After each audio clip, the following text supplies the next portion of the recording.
नमस्कार दोस्तों। क्या आपकी जिंदगी में अचानक बदलाव आ रहे हैं? क्या आप भ्रमित, अकेले या खोए-खोए रहते हैं? आपका आत्मविश्वास कमजोर पड़ रहा है? आप बहुत ज़्यादा आशावादी नहीं रहे? हो सकता है कि आप केतु की महादशा से गुजर रहे हों।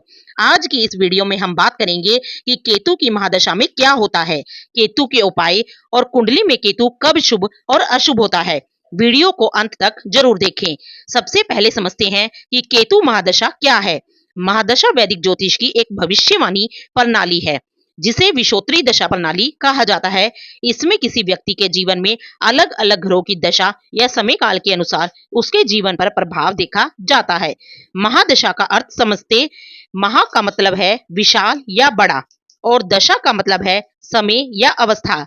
इसका मतलब हुआ घरों के लंबे समय तक चलने वाले प्रभावों की अवधि। कोई भी ग्रह अपनी महादशा में व्यक्ति के ऊपर अपने कारकत्व से संबंधित तथा कुंडली में उसकी स्थिति के अनुसार विशेष प्रभाव डालता है।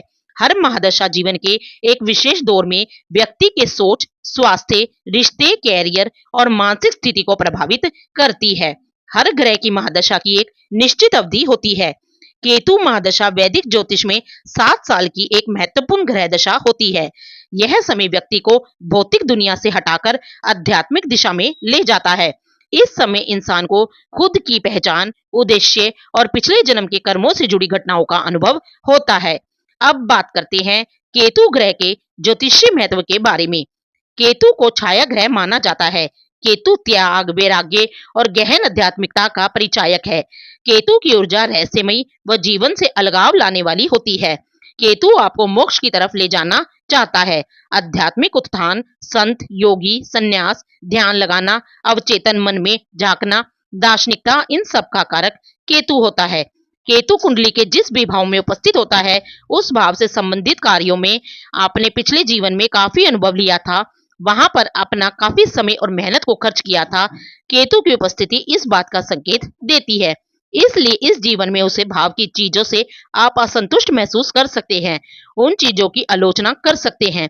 केतु बिना सिर का शरीर है, इसलिए केतु मूर्खता का कारक भी होता है।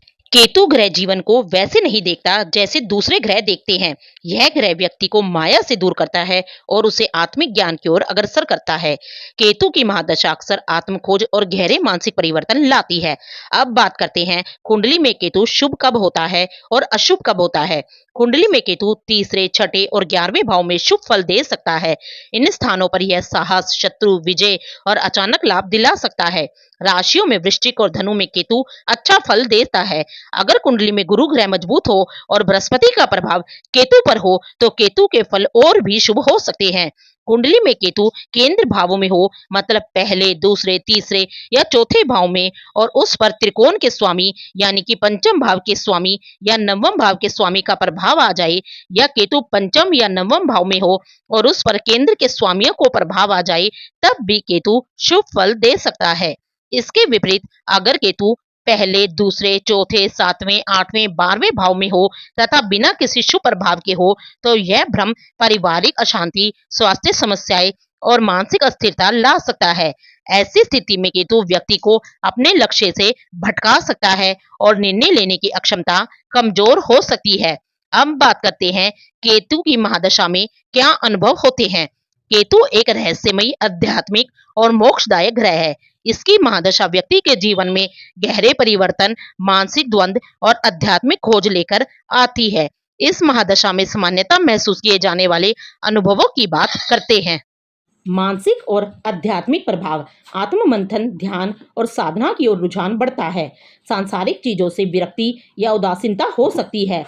भ्रम, भय या मानसिक तनाव हो सकता है, विशेषकर यदि कुंडली में केतु के साथ चंद्रमा भी पीड़ित हो। रात्रि में डरावने सपने, नींद की कमी या अनिद्रा हो सकती है। सामाजिक और पारिवारिक जीवन पर प्रभाव, संबंधों में दूरी या गलतफहमियां हो सकती है। पारिवारिक जीवन में एकाकीपन का अनुभव हो सकता है। पुराने मित्रों या रिश्तेदारों से अलगाव हो सकता है। स्वास्थ्य संबंधी प्रभाव, अनजानी बीमारियों या सही कारण ना पता चलने वाली समस्याएं हो सकती हैं। सिर, रीढ़ की हड्डी, नसों या त्वचा से जुड़ी तकलीफें हो सकती हैं। फोड़े, फुंसी, चोट या अचानक दुर्घटना की आशंका भी बनी रहती है। आर्थिक स्थिति पर प्रभाव, अचानक धन लाभ या अचानक हानि दोनों संभावनाएं रहती हैं। निवेश या व्यापार में भ्रम की स्थिति, गलत निर्णय की संभावना, छुपे हुए खर्चे या पुराने कर्जे बढ़ सकते हैं। अब बात करते हैं इस महादशा के सकारात्मक पहलू की। यदि केतु शुभ हो, अगर केतु शुभ हो तो व्यक्ति को गहन आध्यात्मिक प्रगति, रिसर्च और रहस्यमय शक्तियों से जुड़ाव हो सकता है। यह समय अस्थिर हो सकता है लेकिन आत्म उन्नति के लिए बेहद शक्तिशाली होता है। आध्यात्मिक सिद्धि, गूढ़ विद्या जैसे ज्योतिष, तंत्र, योग से जुड़ाव है तो प्रगति हो सकती है। अचानक विदेश यात्रा या अलग जीवन शैली की शुरुआत हो सकती है। मानसिक स्थिरता, विवेक और ज्ञान की प्राप्ति हो सकती है। अब बात करते हैं केतु महादशा के प्रभाव कम करने के उपायों के बारे में। केतु की अशुभ दशा से बचने के लिए ये उपाय करें। श्री गणेश भगवान की उपासना करें। बुद्धि के देवता के मंत्र का जाप करें। ओम गण गणपते नमः इस मंत्र का जाप कर सकते हैं। साथ में ओम केम केतवे नमः मंत्र का जाप करें। काले तिल, ऐसा वस्त्र जिसमें एक से ज्यादा रंग हो तथा नारियल का दान करें। कुत्तों को भोजन कराएं। ध्यान, मौन और साधना करें। मंगलवार को त्रिकोणीय ध्वजा जिस पर जय श्री राम लिखा हो हनुमान मंदिर में अर्पण करें। ये उपाय केतु के दोषों को शांत करने में सहायक होते हैं और जीवन में स्थिरता लाते हैं। केतु महादशा एक आध्यात्मिक यात्रा। हालांकि केतु की महादशा चुनौतियां भरी हो सकती है, लेकिन अगर आप इसे सही तरीके से गुजारें तो यह आपको नई ऊंचाइयों तक भी पहुंचा सकती है। यह समय आध्यात्मिक जागरण, कर्मों का फल और जीवन की सच्चाई को समझने का कारण बन सकता है। यह दशा हर इंसान को खुद से मिलने का एक अवसर देती है। अगर आपको ये वीडियो अच्छी लगी हो तो इस वीडियो को लाइक, शेयर एंड चैनल को सब्सक्राइब जरूर कीजिएगा।